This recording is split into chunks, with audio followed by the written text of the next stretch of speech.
नमस्कार, एस्ट्रो तक में आप सबका बहुत बहुत स्वागत है। मैं हूं प्रवीण मिश्र। सोम प्रदोष व्रत 10 अगस्त 2026 को है और इसी दिन सावन का दूसरा सोमवार भी है। यानी ये सावन का दूसरा सोमवार और सोम प्रदोष व्रत का महासंयोग इस बार बन रहा है और ये महासंयोग आपको क्या लाभ दिला सकता है इसकी हम चर्चा करेंगे। तो 10 अगस्त 2026 का दिन बहुत महत्वपूर्ण है। पंचांग के अनुसार सावन मास के कृष्ण पक्ष की जो त्रयोदशी तिथि है ये शुरू हो जाएगी 10 अगस्त को सुबह 8 बजे से और 11 अगस्त को सुबह 4:54 पर समाप्त होगी। तो 10 अगस्त 2026 को ही प्रदोष व्रत होगा और सावन का दूसरा सोमवार भी इसी दिन है। तो 10 अगस्त का दिन बड़ा महत्वपूर्ण है। इस दिन भगवान शिव का पूजन करने से आपको क्या क्या लाभ होगा वो हम आपको बताएंगे। तो क्योंकि सोमवार का दिन है और प्रदोष भी इसी दिन है। प्रदोष क्या होता है कि प्रदोष काल वो समय होता है जब गायें वन से चर करके, गाय वन में जाती है ना घास चरने, चारा चरने जिसे कहते हैं, लौटती हैं। वो जो गोधूली बेला होती है उसे प्रदोष काल कहा जाता है। उस समय भगवान शिव का पूजन करना सबसे शुभ माना जाता है। तो जो सोमवार के दिन जब ये प्रदोष पड़ जाए तो उसे सोम प्रदोष कहा जाता है। तो इस बार अच्छा संयोग बन रहा है, महासंयोग है कि सावन का दूसरा सोमवार भी है और प्रदोष तिथि भी उस दिन है। तो उस दिन जो पूजा करने का सबसे शुभ समय होगा भगवान शिव का प्रदोष काल में, उसका टाइम शुरू होगा 10 अगस्त 2026 को शाम को 5:10 से रात को 9 बजे तक। इस बीच में आप अवश्य सोम प्रदोष की पूजा कर लें, भगवान भोलेनाथ का पूजन कर लें। तो ये तो उनके लिए है जो लोग प्रदोष व्रत करते हैं, वो लोग प्रदोष काल में पूजन करें। जो लोग सावन के सावन हर सोमवार के दिन व्रत रखते हैं, आपको डबल फायदा होने वाला है। एक तो सावन का दूसरा सोमवार है, आप व्रत रख रहे हैं, और दूसरा सोम प्रदोष का फल भी आपको मिलेगा। तो क्या करें, कैसे करें ताकि ये दो महत्वपूर्ण सावन का दूसरा सोमवार और प्रदोष व्रत का फल आपको मिल जाए, भोलेनाथ की विशेष कृपा आपको प्राप्त हो जाए। क्या करना है, बड़े ध्यान से सुनिएगा। इस दिन का लाभ सभी को उठाना चाहिए। तो सबसे पहली महत्वपूर्ण बात कि आपको सोम प्रदोष का भी लाभ मिले, भगवान शिव की कृपा प्राप्त हो, सावन के दूसरे सोमवार के व्रत का भी लाभ मिले, तो इसके लिए आप पहले से तैयारी कर लीजिए। क्या करना है आपको, इस दिन सुबह जल्दी उठ जाएं, सूर्योदय से पहले उठ जाएं, स्नान करें और आपके घर के पास जो शिव मंदिर हो वहाँ सुबह सुबह जाकर पूजन करना है। बहुत सारे लोग 8 बजे जाते हैं, 9 बजे जाते हैं, इतनी देर मत जाइए। जितना सुबह जल्दी जाएंगे उतना ही ज़्यादा आप खुद महसूस करेंगे कि आपके अंदर जो है पॉजिटिविटी बढ़ रही है, मन शांत हो रहा है, भक्ति भाव बढ़ रहा है और आप खुद भी अपने अंतरात्मा में शांति का भाव, स्पिरिचुअलिटी का भाव महसूस करेंगे। तो जैसे आपके इलाके में मान लीजिए 5 बजे मंदिर खुलता है, 6 बजे मंदिर खुलता है, तो पता कर लीजिए कितने बजे मंदिर खुलेगा, भगवान शिव का शिवालय कितने बजे खुलेगा। तो कोशिश करें कि आप पहले भक्त बन जाएं उस मंदिर में जाने वाले।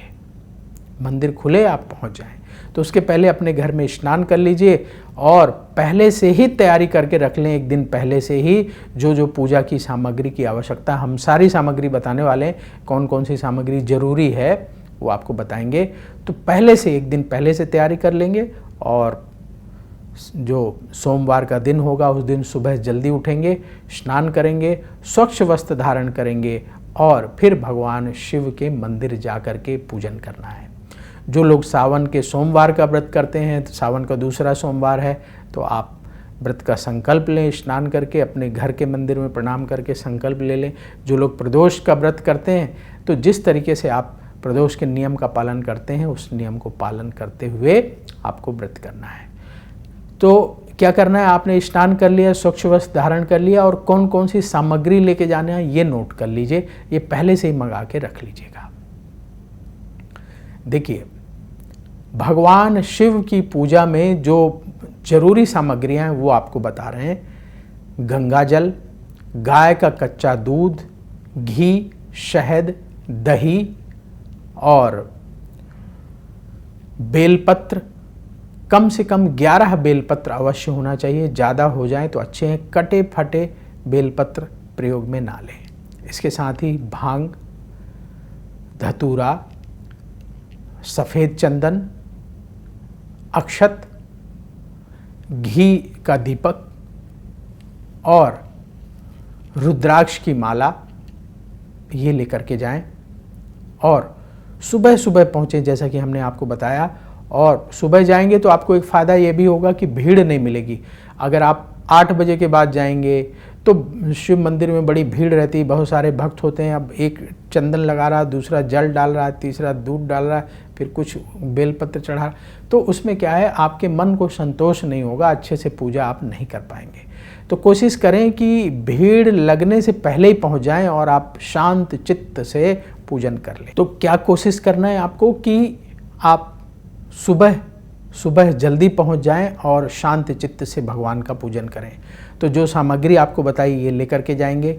सबसे पहले जब आप शिव मंदिर में पहुंचेंगे तो आप देखेंगे कि अगर कोई पहले से जल चढ़ा के गया, फूल माला चढ़ा के गया है, तो उसको थोड़ा वहाँ से हटा करके व्यवस्थित कर दें। फिर इसके बाद आप सबसे पहले गंगा जल लेकर के जो आएँ उसमें जल मिला करके, गंगा जल मिले हुए जल से भगवान शिव का अभिषेक करें। फिर गाय के कच्चे दूध से करें, फिर दही से करें, फिर शहद से करें, फिर घी से करें, फिर गंगा जल मिले हुए जल से अभिषेक करें। शिवलिंग को अच्छे तरीके से साफ करें। फिर भगवान शिव को सफ़ेद चंदन का या भस्म का तिलक लगाएं। चावल जो अक्षत लेकर आएँ उसे गीले करके चढ़ाएं, बेलपत्र चढ़ाएं, पुष्प चढ़ाएं और इस दौरान ओम नमः शिवाय बोलते जाएं। फिर भगवान शिव की आरती करें। इसके बाद वहीं बैठ करके आप ओम नमः शिवाय मंत्र का रुद्राक्ष की माला से 108 बार जाप कर लें। भगवान शिव को प्रणाम करें। अगर आपकी कोई विशेष मनोकामना है तो शिव चरणों में निवेदन करें। इसके बाद आप अपने घर आ जाएं, अपने दैनिक कार्य करें। इसके साथ ही क्योंकि प्रदोष व्रत भी है इस दिन, तो बहुत सारे लोग प्रदोष व्रत भी करेंगे। तो आपको भी, अगर आप सावन के दूसरे सोमवार का व्रत कर रहे हैं, तो आप भी शाम के समय एक बार पूजन कर लीजिए। और जो लोग प्रदोष व्रत कर रहे हैं तो वो संध्या काल में तो पूजन करेंगे ही करेंगे, प्रदोष काल में आप सुबह भी कर लीजिए। तो दोनों के लिए ये कहा जा रहा है कि आप दोनों टाइम पूजन करें।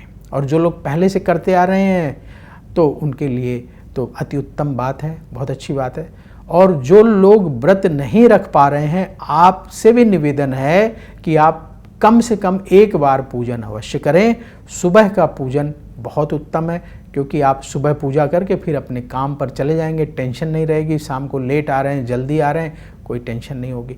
तो सुबह सुबह सबको, चाहे जो लोग व्रत कर रहे हैं या नहीं रख रहे हैं व्रत, वो लोग भी सुबह सुबह अवश्य पूजन कर लें भगवान शिव के मंदिर जाकर। और जो लोग व्रत कर रहे हैं सुबह भी पूजन करेंगे, और जैसा कि हमने बताया कि शाम को भी पूजन करेंगे।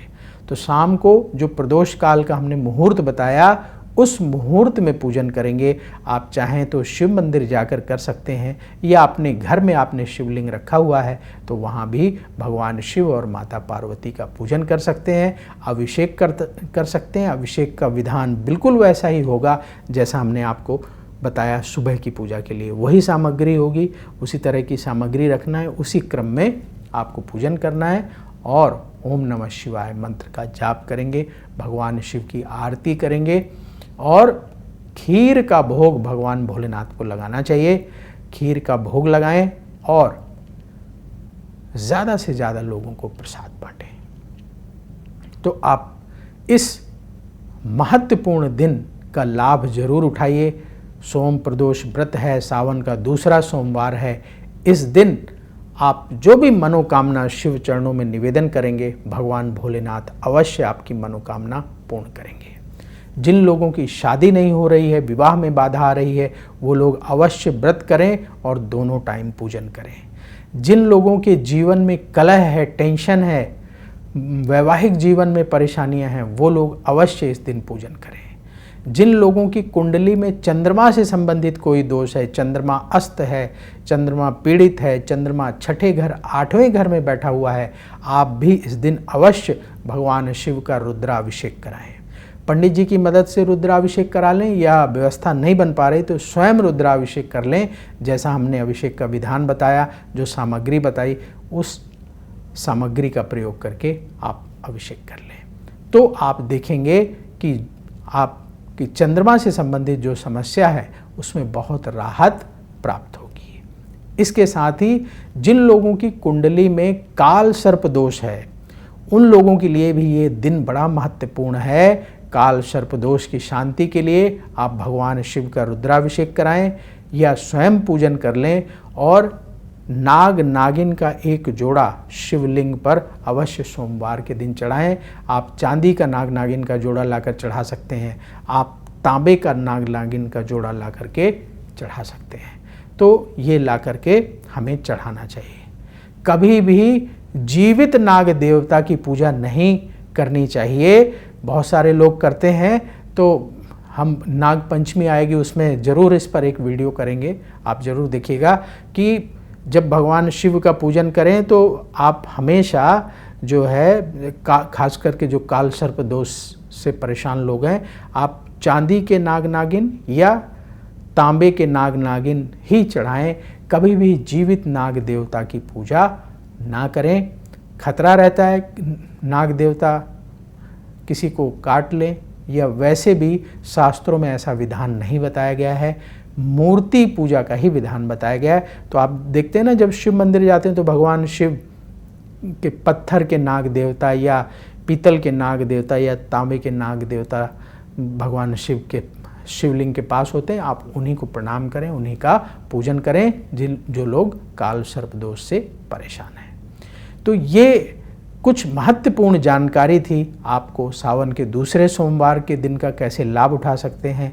प्रदोष व्रत का महासंयोग है, इसलिए इस दिन हम सबको भगवान शिव की उपासना अवश्य करना चाहिए। बहुत पावरफुल दिन है, इस दिन का लाभ सभी को अवश्य उठाना चाहिए। तो वीडियो बहुत लंबा हो रहा है, तो अब यहीं पर विराम देते हैं। और आपके मन में कोई सवाल हो तो कमेंट बॉक्स में ज़रूर लिखिएगा, हम आपके सवालों के जवाब देने का प्रयास करेंगे। या कोई और विषय पर आप वीडियो चाहते हैं तो भी कमेंट बॉक्स में लिखिएगा, उस विषय पर वीडियो लाने की कोशिश करेंगे। तो मुझे दीजिए अनुमति, देखते रहिए एस्ट्रो तक। बोलिए भगवान शिव की जय। अगर आप मुझसे जुड़ करके अपनी समस्याओं का समाधान चाहते हैं और चाहते हैं कि आपकी समस्याओं को ज्योतिष के माध्यम से सुलझाया जाए, तो आप हमसे संपर्क कर सकते हैं, जुड़ सकते हैं एस्ट्रो तक पर।